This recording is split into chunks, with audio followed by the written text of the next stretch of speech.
2 Samuel pasalnya yang ke-15. Absalom mengadakan persepakatan gelap.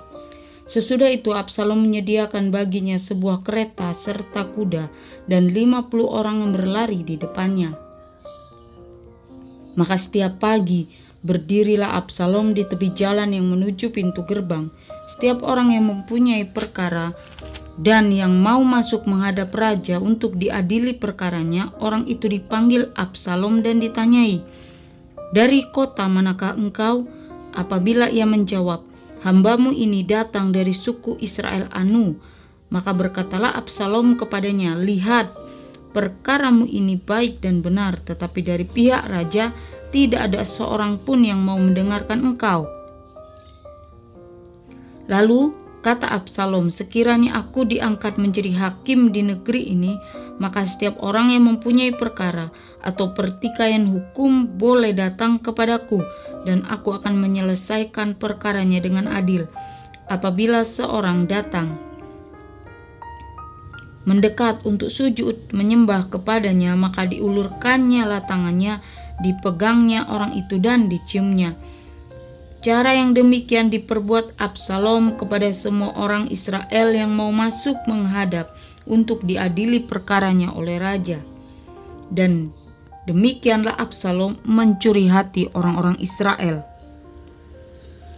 Sesudah lewat 4 tahun bertanyalah Absalom kepada raja, "Izinkanlah aku pergi supaya di Hebron aku bayar nazarku yang telah kuikrarkan kepada Tuhan, sebab hambamu ini ketika masih tinggal di Gesur di Aram telah bernazar demikian, jika Tuhan sungguh-sungguh memulangkan aku ke Yerusalem, maka aku akan beribadah kepada Tuhan."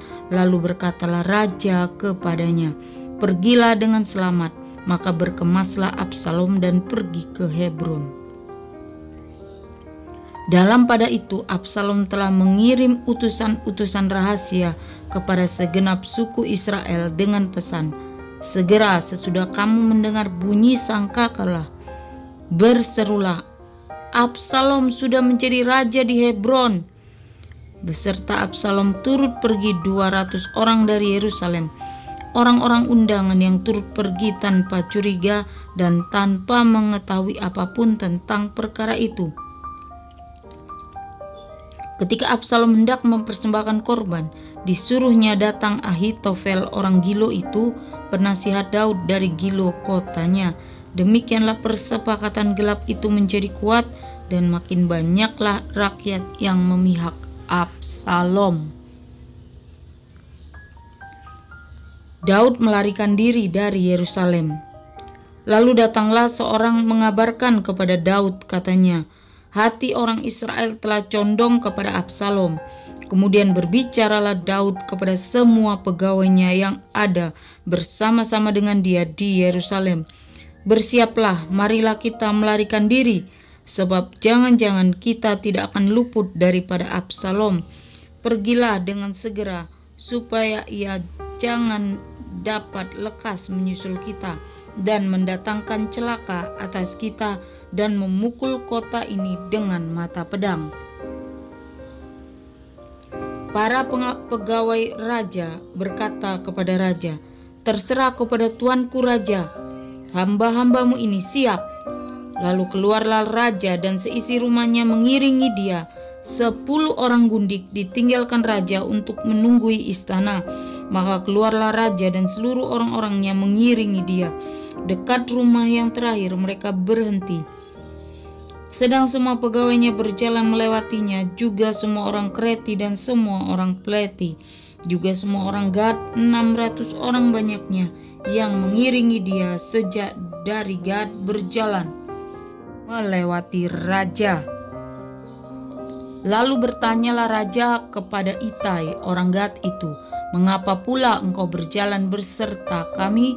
Pulanglah dan tinggallah bersama-sama raja, sebab kau orang asing. Lagi pula engkau orang buangan dari tempat asalmu. Baru kemarin engkau datang. Masakan pada hari ini aku akan membawa engkau mengembara bersama-sama kami? Padahal aku harus pergi entah kemana. pulanglah dan bawalah juga saudara-saudaramu pulang. Mudah-mudahan Tuhan menunjukkan kasih dan setia kepadamu." Tetapi Itai menjawab raja, "Demi Tuhan yang hidup dan demi hidup tuanku raja, di mana tuanku raja ada, baik hidup atau mati, di situ hambamu juga ada." Lalu berkatalah Daud kepada Itai, "Jika demikian, berjalanlah lewat." Kemudian lewatlah Itai orang Gad itu bersama-sama dengan semua orangnya dan semua anak yang menyertai dia. Seluruh negeri menangis dengan suara keras ketika seluruh rakyat berjalan lewat. Raja menyeberangi sungai Kidron dan seluruh rakyat berjalan ke arah padang gurun. Dan lihat, juga Zadok ada di sana beserta semua orang Lewi pengangkat tabut perjanjian Allah. Mereka meletakkan tabut Allah itu, juga Abiatar dari kota. Selesai menyeberang, lalu berkatalah raja kepada Zadok, "Bawalah tabut Allah itu kembali ke kota. Jika aku mendapat kasih karunia di mata Tuhan, maka ia akan mengizinkan aku kembali, sehingga aku akan melihatnya lagi, juga tempat kediamannya. Tetapi jika ia berfirman, 'Begini, aku tidak berkenan kepadamu,' maka aku bersedia. Biarlah dilakukannya kepadaku apa yang baik di matanya." Lagi berkatalah raja kepada Zadok imam itu, "Jadi engkau dan Abiatar pulanglah ke kota dengan selamat, beserta anakmu masing-masing, yakni Ahimaas anakmu dan Yonatan anak Abiatar. Ketahuilah, aku akan menanti di dekat tempat-tempat penyeberangan di padang gurun, sampai ada kabar dari kamu untuk memberi tahu aku." Lalu Zadok dan Abiatar membawa tabut Allah itu kembali ke Yerusalem dan tinggallah mereka di sana.